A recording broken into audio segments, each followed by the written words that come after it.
You know, if you study people who are at the pinnacle of anything, you recognize that to get there, motivation was maybe 1% of the formula. Maybe.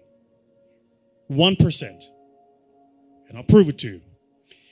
If you want to become a world-class bodybuilder, say an IFBB pro, what that takes is you have to train twice a day, 6 days a week. You have to have 8 meals a day. Your calorie intake is regimented. Your meals are pre-planned and pre-cooked. You don't eat according to taste, you eat according to function. So my trainer, for instance, will eat and I'm going, what are you eating? And he's having he'll have chicken that was boiled without salt. And he'll have like half a kilo of it. I mean, what are you doing? He says, I'm taking in protein. He doesn't say I'm eating. He says, I'm taking in protein. For him, it's functional. It's not taste-based. Then you will probably have to train for a minimum. And this is if you are a genetic phenom.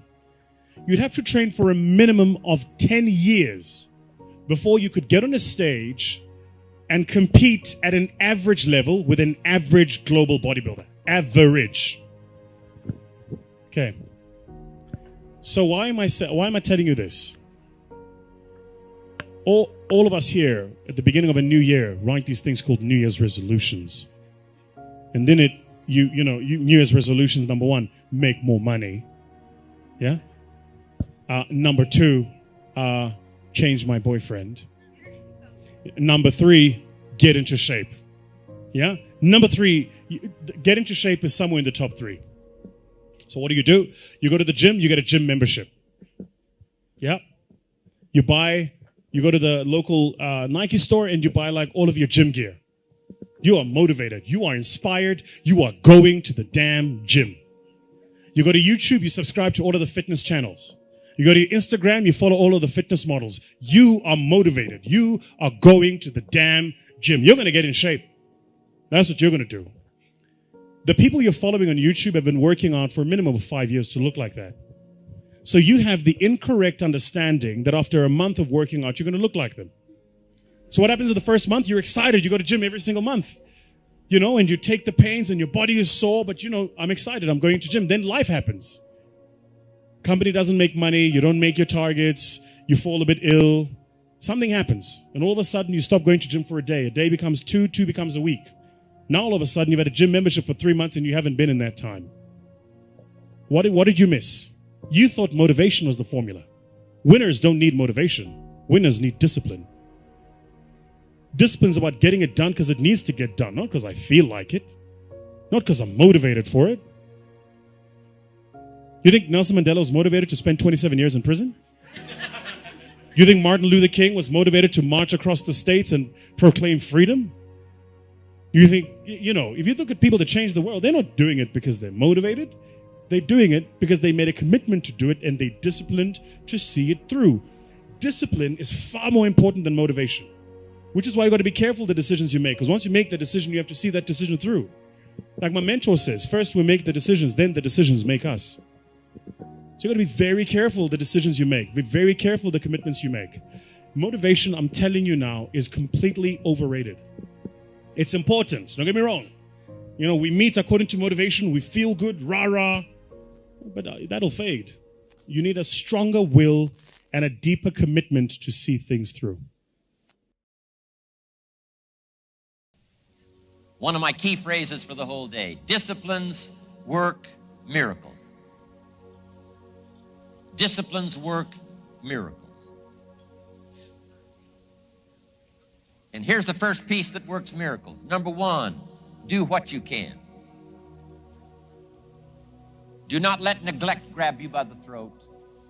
Don't let neglect stall you on your path toward prosperity and health, being able to become powerful, influential, rich beyond wildest imagination. Don't neglect what you can do. If you can read, read. If you can change, change. If you can grow, grow. If you can take one step, take one step. Do not neglect to do whatever you can do at the moment. Of course, you can't run a multi-billion-dollar business today. Mark couldn't either 10 years ago.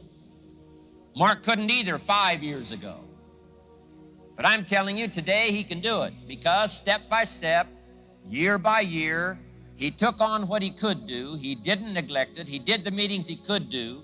He made the calls he could make. He read the books he could read. He took the classes he could take. And step by step, he got himself ready. I'm telling you, do not neglect to do whatever you can do because it'll work miracles. Of personal development first, productivity second. Now, do what you can. Here's number 2, do the best you can. If it's a foggy night and you can only see 100 feet, how can you see another 100 feet? Answer, walk the first 100 feet. Walk as far as you can see, and then you can see some more. And walk as far as you can see, and then you can see some more. So what you've picked up here, just do it as far as you can see it. And I promise you, if you'll execute as far as you can see it, you'll be able to see more. Do that, then you can see more. And finally, get in tune of doing the best you can. And you'll have the activity that'll develop the disciplines that will set this sail so that you can say, it doesn't matter how the wind blows. I'm prepared. For some people, they see discipline as sort of an ugly word. You know, don't talk to me about discipline. But what you must understand is discipline is a most incredible creative force. Discipline builds a career. Discipline develops good health. Discipline forms the most incredible marriage. Discipline puts together a friendship that won't quit forever. Discipline develops skills that can be magnified, you know, and touch the world. Discipline opens up music. You know, you can't have incredible music without discipline. In fact, we call them the disciplines. We call architecture and music, and we call playing an instrument. We call sculpturing. We call painting. We call writing, composing. We call those the disciplines.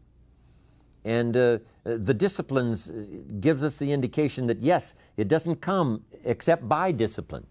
But it also means that the discipline is the open door to the creative process to turn nothing into something and to turn imagination into reality. So here's what you must learn to do. Appreciate the disciplines and welcome the disciplines. Here's a good question to ask. What other discipline could I begin that would open up a whole new expression in my life of turning imagination into reality? Without discipline, there is no enterprise. Without discipline, there is no magnificent structure. Without discipline, there is no music. Without discipline, there is no health.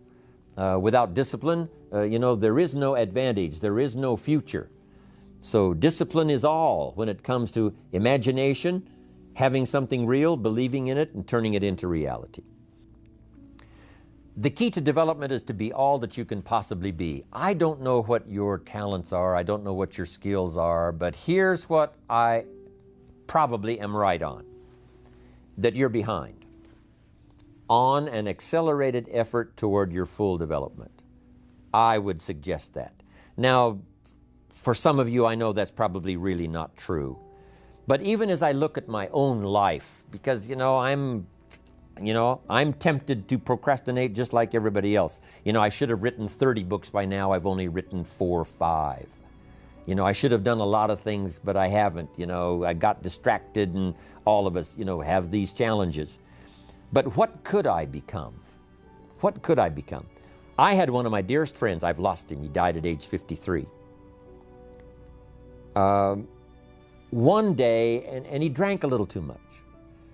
David drank a little too much, but he did all kinds of things. He was a builder, and he was a dreamer, and he did a lot of things. But his drinking sort of kept him in a fog for like years and years. About 6 years ago, he was sitting at the yacht club, and he was in a fog, and suddenly it occurred to him, I wonder what I could have accomplished all these years if I hadn't have been in this sort of foggy state. And he said that did it. And the last 6 years before he died, he was free. And he accomplished some incredible things that last 6 years. Being all that you can be and not let habits drag you down. Not let things, sidetrack you from the full development of what you have the capable of being. What all could your heart encompass if you really had the chance and you really had the disciplines and really got to it? What could you really become? What could you earn? How healthy could you really be? How many books could you write? How many poems could you write? So here's what I would ask of you. If you feel that you're a little bit stalled, wherever you are in your progress, I'm asking you to correct that. I'm asking you to see if you can't possibly be on a more accelerated track toward your possibilities and your full development. Here's what life is all about: to become all that we can possibly be. The full development of all of your potential, that's number one. Number two is the wise use of all of your resources. That's what life is all about. Discipline. If there is a magic word that stands out above all the rest, this is the one: discipline. Discipline is the bridge between thought and accomplishment, the bridge between inspiration and value achievement, the bridge between necessity and productivity. Remember, all good things are upstream. The passing of time takes us adrifting, and drifting only brings us the negative, the disastrous, the disappointment, and the failure. Failure is not a cataclysmic event. It is not generally the result of one major incident, but rather a long list of accumulated little failings. Failing in life is failing to think today, failing to act today, failing to care, to strive, to climb, to learn, to keep trying day by day. If your goal requires that you write 10 letters today and you write only 3, you are down 7 letters. If you want to make 5 calls and you only make 1, you are down 4 on calls. If your plan calls for saving $10 today and you save none, you're down $10 today. Now the danger is looking at an undisciplined day and concluding that no great harm has been done. It doesn't seem like such a bad day. But add up these days to make a year, and then add up those years to make a lifetime, and perhaps you can now see how repeating today's small failures can easily turn your life into a major disaster. Success, on the other hand, is just the same process in reverse. If you plan to make 10 calls, and you end the day making 15, now you're up 5 calls. If you then get up a few on letters, move up the savings numbers, you can see what a massive difference it could make in a year, and what wealth and accomplishment awaits for a lifetime. Discipline is like a set of magic keys that unlocks all the doors of wealth, happiness, sophistication, culture, high self-esteem, pride, joy, accomplishment, satisfaction, and success.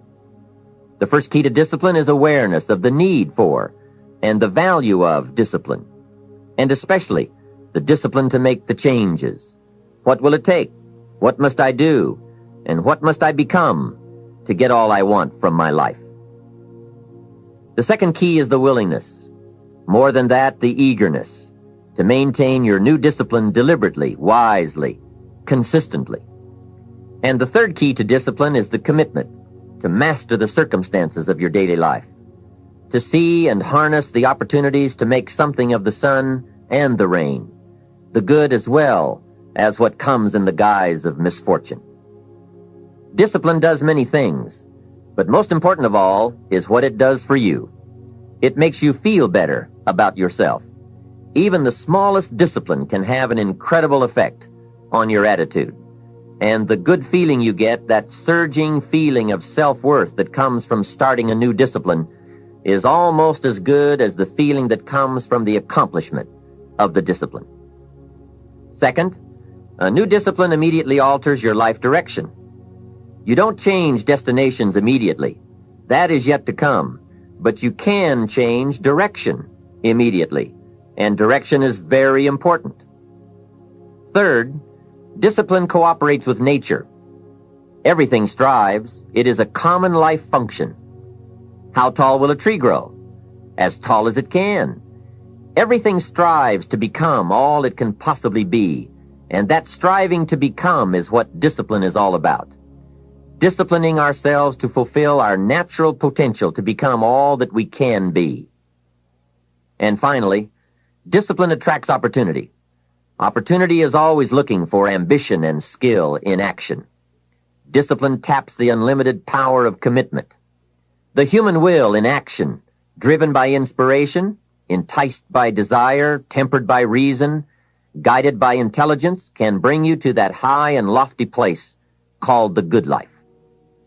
So start the new process. You can begin a new habit no matter how small it is. Small isn't important.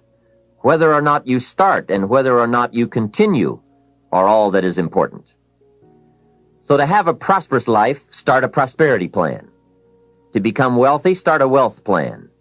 Remember, you don't have to be wealthy to have a wealth plan. A person with no means can have a rich plan. If you are ill, start a health plan. If you don't have energy, start an energy plan. If you don't feel good, start a feel-good plan. If you're not smart, start a smart plan. If you can't, start a can plan. If you haven't, start a have plan. Anyone can. Even a bad person can start hearing good messages and reading good books. Recognize that the start of the better life, the happy life, the wealthy life, is today. This is exciting. Both the process and the result can begin today. Start the new journey today. If you think of a new idea, today is the day to begin the discipline of putting that idea into action. Set this day up as a long, busy, exciting start for your new life. Get your first book for your new library today. Begin your new practice of setting goals today. Start clearing out a drawer of your new orderly desk today. Start eating an apple a day on your new health plan today. Put some money in your new investment for fortune account today. Start reading with intensity for your new wealth of mind plan today. Write a postponed letter today. Make a delayed telephone call today. Pick up your camera and take a picture of something to start your new treasury of photographs today. Get some momentum going on your new commitment to the better life. See how many activities you can pile on in this first day. Go all out. Break away from the negative downward pull of gravity. Start the thrusters going. Prove to yourself that waiting is over, hoping is past, and that faith and action have now taken charge. It's a new day, a new beginning for your new life.